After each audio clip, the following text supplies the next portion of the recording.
استاذ محمد عبده من ايطاليا. ايوه، السلام عليكم. وعليكم السلام، اتفضل استاذ محمد.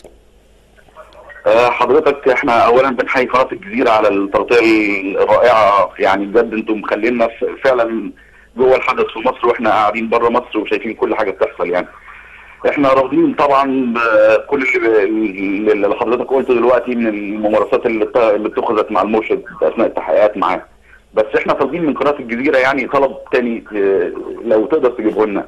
احنا عايزين نعرف يعني الاحوال في قطر، يعني عايزين نتكلم عن الامير مشعل وعن الشيخه موزه وعن الشيخ حمد وعن الناس دي.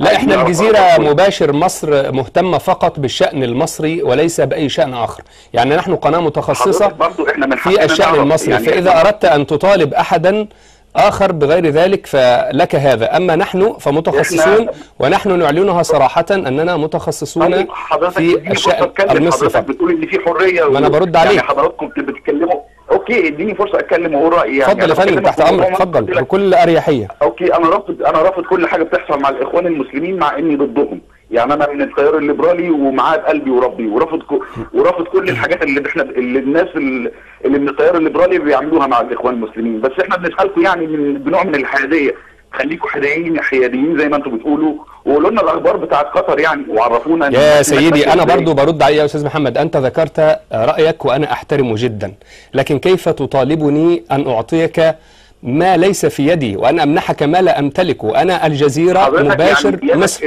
حضرتك ممكن مصر يا أستاذ محمد، أرجوك بس تسمعني زي ما أنا بسمعك يا أستاذ محمد. يا أستاذ محمد أنا لازم أرد عليك برضو يا أستاذ محمد. طالب أي جهة إعلامية في مصر أن تخصص قناة عن قطر وتتحدث كما شاءت، لا تطالبني أن أمنحك بما لا أملكه.